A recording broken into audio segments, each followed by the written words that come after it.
entrei no Anglo no finalzinho de 2017 como estagiária na Red Balloon. Comecei a lecionar inglês no cursinho pré-vestibular noturno em 2018. Em 2019, assumi algumas turmas no ensino fundamental 1 de inglês também.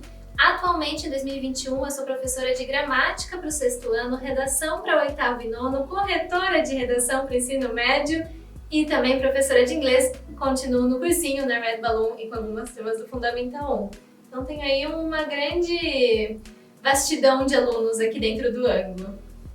Eu sei que você é uma pessoa que lê bastante. Dia 23 de abril nós comemoramos o Dia Internacional do Livro. Essa data é importante? Extremamente, né? É uma data assim... Bom, eu sou suspeita. Eu amo livro, eu acho que comemorar um objeto que é tão importante na vida de tantas pessoas é fundamental. O dia 23 de abril surgiu, é um dia assim, muito relacionado com a leitura. Descobri há pouco tempo que no dia 23 de abril de 1616 faleceram 3 autores. Dentre eles estão Shakespeare e Miguel Cervantes. O outro eu não vou lembrar o nome, nem sei pronunciar o nome dele. E dia 23 de abril também é um dia que na tradição catalã comemora o dia de São Jorge. E as pessoas tinham um costume na Espanha de trocar um livro por uma flor. Então olha que linda essa relação que existe entre o livro e o dia 23 de abril. Além disso, Vladimir Nabokov também, o autor de Lolita, faleceu no dia 23 de abril. Então olhem quantas inspirações nós temos para uma data tão linda como essa. Como surgiu em você, professora, essa vontade de ler? Você me falava de um livro de Simone de Beauvoir, uma autora controversa, digamos assim. Quando surgiu a Marina leitora? Marina nasceu leitora, brincadeiras à parte. Eu sempre tive um sonho de ler, sempre quis aprender a ler. Eu lembro quando eu estava no prézinho, hoje é o nosso 1º ano, e eu ficava ansiosa para aprender as letras, para juntar as letras e aprender a ler. E existe um questionamento do que é ser o leitor, né? Então, quem disse que quem lê placas não é um leitor? Não é só porque nós lemos outros autores que nós somos considerados leitores. Mas foi crescendo essa vontade de leitura, esse gosto pela leitura. Então passou de livros infantis para Harry Potter, para outros autores, chegou em Simone de Beauvoir. Então foi crescendo, foi algo que sempre esteve dentro de mim. Não que isso signifique que as pessoas não possam aprender a gostar de ler. Falando sobre autores, Walter Ugumai, ele disse assim: acho que a leitura dos livros nos muda, nos convida a um pensamento mais profundo. Já Xavier Cercas dizia: os textos mudam o mundo, mudando a percepção do mundo do leitor. Você concorda? Totalmente. Quando nós lemos, nós encontramos outros mundos, outras culturas, outros pensamentos, outros momentos, outros tempos. Nós conhecemos muito que vai além daquela bolha em que nós vivemos. Então, quando a gente enxerga o lado do outro, a gente aprende a ter outros pensamentos. E a leitura vai nos proporcionar isso. Não que filmes não vá proporcionar também, mas a leitura ela traz de uma maneira mais profunda, mais intensa. José Saramago, o grande autor português, ele disse o seguinte: a leitura é provavelmente uma outra maneira de estar em um lugar. Marina, não seria um pouco fugir da realidade? Ou será que nós saímos da realidade e voltamos a ela? Como você vê essa frase do Saramago e a sua ideia de sair para ler? Eu acho que a leitura ela é uma fuga da realidade, sim. Não só em questão de lugar, como diz o Saramago, mas em questão de tempo também. A gente já, dependendo do livro, a gente vai para os anos 60, para os anos 70, para o século passado. Então a gente conhece não só o lugar, mas o espaço também. Eu brinco, né? Nossa, eu já fui para Paris dos anos 40, eu já fui para Nigéria dos anos 80, já fui para o Japão dos anos 70. Então a gente acaba aí viajando um pouco. Em momentos difíceis, a escrita, eu sempre falo isso para os meus alunos, a escrita ela tira um peso das nossas costas, né? Então, quando nós escrevemos, nós soltamos aquilo que temos dentro e o mesmo ocorre com a leitura. Então, quando a gente lê, a gente sai daquele lugar em que a gente está para ir para outro. Momentos difíceis como esse em que nós estamos vivendo exigem, de certa forma, essa fuga. A gente tentar lembrar daquele momento em que as coisas eram mais fáceis, mais simples, mais leves. E mudar o lugar em que nós estamos, como aconteceu comigo, de eu sair da casa, de dentro da minha casa para ir para um lugar aberto, acaba nos trazendo uma certa liberdade, ou sensação de liberdade, no mínimo. O que você está lendo atualmente? Recomendar um livro a alguém é uma boa ideia? Eu me lembro de um caso do livro O Deserto dos Tártaros. Na minha impressão, na minha análise, um excelente livro, um dos melhores de todos os tempos, do autor italiano Dino Buzzati. Eu indiquei esse livro para 2 amigos leitores. Inclusive, emprestei o meu livro a eles. E eles me devolveram logo, dizendo que não conseguiram ler, que o livro era muito chato. Aquilo me entristeceu um pouquinho, mas é uma realidade. Eu pergunto, o que você está lendo atualmente e indicar um livro a alguém é uma boa? Bom, atualmente eu estou lendo A Amiga Genial, recomendação do professor Gazola, da Helena Ferrante, estou amando. Mas acontece realmente da gente indicar e a pessoa não gostar. Inclusive, o professor Gazola já me indicou livros e eu não consegui manter a leitura. Vai muito da nossa paz de espírito, daquilo que a gente busca no momento. Tem dias que eu acordo e falo que estou com vontade de ler filosofia. Outros dias eu quero ler livro infantil.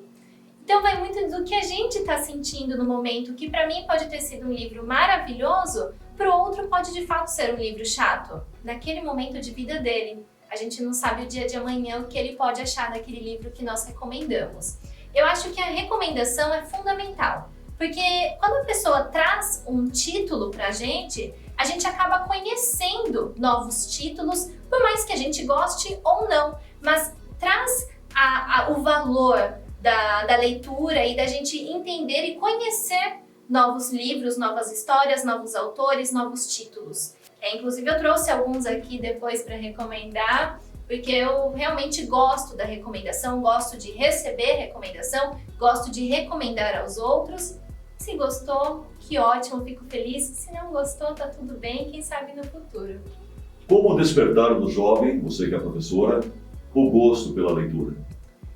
Como eu disse, a leitura vai muito daquele momento em que nós estamos, né? Então, se a gente pega uma Simone de Beauvoir da vida e coloca para uma adolescente de seus 14, 15 anos ler, ela vai pegar ranço da autora e da leitura. Eu percebo muito que, pensando aí na vida de uma adolescente, jovem, garota, existe muita relação com o romance. Eles gostam do romance.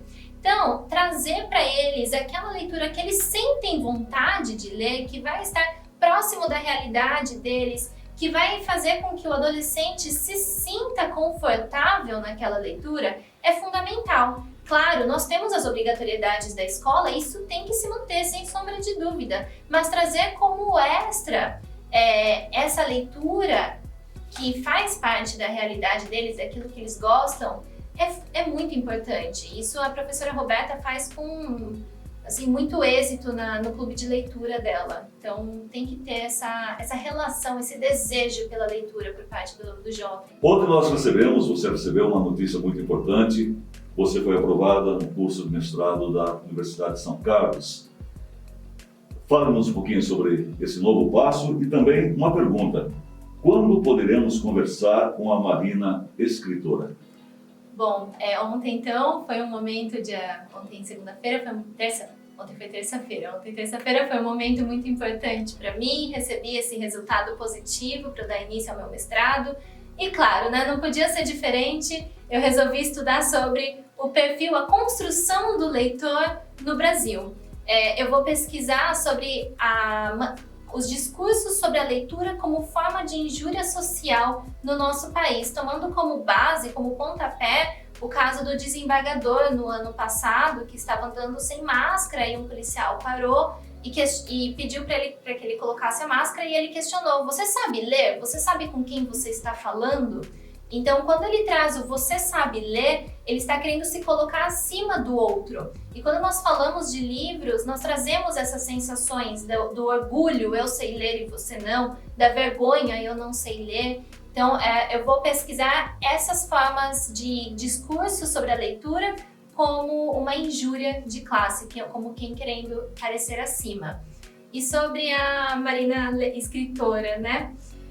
Tenho um sonho grande de escrever, sempre quis, não desisti ainda, não sei ainda qual vai ser o momento certo. Tenho 2 grandes projetos na minha vida. Primeiro é uma biografia sobre meu avô, que já tem até título, quem não conhece não espirro. E a segunda, sempre me interessei muito por livros de sebo. E quando nós compramos livros usados, né, de segunda mão, muitos, vêm com dedicatórias. E eu acho essas dedicatórias profundas, incríveis. Eu adoro viajar imaginando qual foi a história por trás de cada uma dessas dedicatórias e por trás da escolha daquele livro com aquela dedicatória. Então tenho esse outro projeto de escrever contos inspirados em dedicatórias de livros comprados em sebos. Quem sabe no futuro. Falar de literatura é falar de Clarice Lispector. Na sua última entrevista, Clarice, ela respondendo a uma pergunta de Júlio Lerner, da TV Cultura, ela falava sobre crianças e falava sobre adultos. Ela escreveu também para crianças. Ela dizia: a criança é espontânea, é alegre, e o adulto, nesse momento ela para um pouco, olha para a câmera e diz: o adulto é solitário. Para um pouquinho e completa: o adulto é solitário e triste. Professora Marina, nesses tempos de pandemia, crianças e adultos, como você vê a situação? Eu não poderia discordar da Clarice. Eu acho que os adultos realmente eles enxergam as coisas de uma maneira diferente, talvez pelo senso de realidade que o adulto tem e que a criança acaba não tendo. A criança consegue viver naquele mundo de fantasia dela. Em tempos de pandemia, eu acho que é muito difícil encontrar uma pessoa que esteja de fato muito feliz. Todo mundo está vivendo uma tristeza intensa. Então, essa sensação de estar solitário, de estar sozinho, também acabou se intensificando. Mas você comentou sobre isso e eu passei hoje por uma situação muito interessante. Eu tenho uma tatuagem de uma cobra engolindo um elefante, inspirada no Pequeno Príncipe. E uma aluna viu a tatuagem e perguntou se tinha um fio da minha calça solto no meu tornozelo. E eu olhei e vi que era só um risco. Eu falei: o que você acha que é? A aluna estava com seus 15 anos. Ela falou: eu não tenho a menor ideia do que seja. Em contrapartida, um outro aluno meu, em um outro momento, olhou para mim um dia e falou: professora, por que você tem uma cobra no seu tornozelo? E ele entendeu, porque ele era mais novo, que aquilo que eu tinha estampado na minha pele era de fato uma cobra. Então, nós vamos perdendo um pouco essa criatividade e esse senso fora da realidade que nós aprendemos a ter quando nós somos crianças.